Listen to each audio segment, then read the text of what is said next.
بسم اللہ الرحمن الرحیم۔ دوستو السلام علیکم۔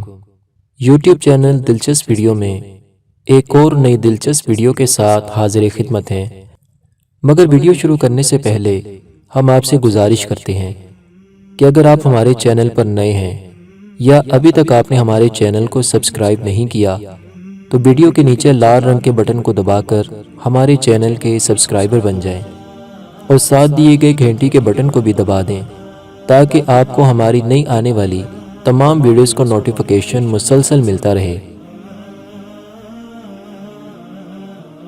دوستو، جس طرح انگریزی مہینے 12 ہوتے ہیں اسی طرح اسلامی مہینے بھی 12 ہیں اور ان کو قمری مہینے بھی کہتے ہیں۔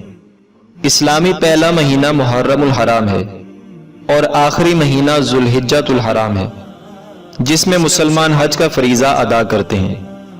اگر غور کیا جائے تو ہمیں پتہ چلتا ہے کہ اسلام کا پہلا مہینہ محرم ایک عظیم قربانی اور شہادت کی یاد دلاتا ہے، یعنی واقعہ کربلا، اور اسلام کا آخری مہینہ بھی ایک عظیم قربانی کی یاد دلاتا ہے، یعنی حضرت ابراہیم علیہ السلام اور حضرت اسماعیل علیہ السلام کا واقعہ۔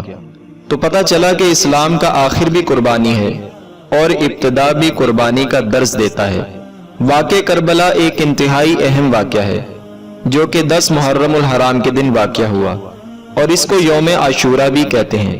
دوستو، واقعہ کربلا کے حوالے سے اگر آپ معلومات حاصل کرنا چاہتے ہیں تو آپ ہماری ایک ویڈیو جو کہ واقعہ کربلا کے موضوع پر ہے دیکھ سکتے ہیں، جس کا لنک اس ویڈیو کے نیچے ڈسکرپشن میں دے دیا جائے گا۔ آج کی ہماری اس ویڈیو میں آپ جان سکیں گے کہ یوم عاشورہ کا دن ہمیں کیسے گزارنا چاہیے، یعنی اس میں ہمیں کیا کیا نیک اعمال کرنے چاہیے، اور آخر میں ایک اہم وظیفہ بھی بیان کیا جائے گا۔ تو آئیے آج کی ویڈیو سنتے ہیں۔ محرم الحرام کی 9ویں اور 10ویں تاریخ کو اگر روزہ رکھا جائے تو بہت ثواب ملتا ہے۔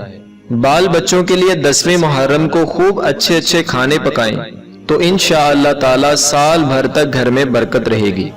بہتر ہے کہ کھچڑا پکا کر شہید کربلا امام حسین رضی اللہ تعالیٰ عنہ کی فاتحہ کرے تو بہت مجرب اور مؤثر اور آزمودہ ہے۔ دوستو، کھچڑا کیا ہوتا ہے؟ کھچڑا، جسے عام طور پر ہماری زبان میں حلیم کہتے ہیں۔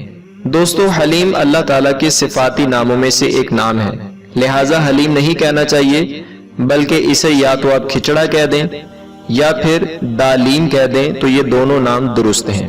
اسی تاریخ یعنی 10 محرم الحرام کو غسل کرے تو تمام سال انشاءاللہ تعالی بیماریوں سے امن میں رہے گا، کیونکہ اس دن آب زمزم تمام پانیوں میں پہنچتا ہے۔ سرور کائنات صلی اللہ علیہ وآلہ وسلم نے ارشاد فرمایا کہ جو شخص یوم عاشورہ عصمت سرما آنکھوں میں لگائے تو اس کی آنکھیں کبھی بھی نہیں دکھیں گی۔ دوستو، ویڈیو کے آخر میں محرم الحرام کا ایک اہم وظیفہ بھی سن لیجئے۔ یکم محرم الحرام یعنی محرم الحرام کی پہلی تاریخ کو بسم اللہ الرحمن الرحیم 130 بار لکھ کر یا لکھوا کر جو کوئی اپنے پاس رکھے یا چمڑے میں سلوا کر پہن لے تو انشاءاللہ تعالی عمر بھر اس کو یا اس کے گھر میں کسی کو بھی کوئی برائی نہیں پہنچے گی۔ اللہ تعالیٰ کی پاک بارگاہ میں دعا ہے کہ اللہ تعالیٰ ہمارا پڑھنا اور آپ کا سننا اپنی پاک بارگاہ میں قبول و منظور فرمائے۔ اللہ تعالیٰ ہماری تمام نیک حاجات کو پورا فرمائے۔ دوستو، ہماری اس ویڈیو کو لائک اور شیئر کرنا نہ بھولیے گا اور ہمارے چینل کو ضرور سبسکرائب کیجیے گا۔ اپنا بہت سا خیال رکھیے گا۔ اللہ حافظ۔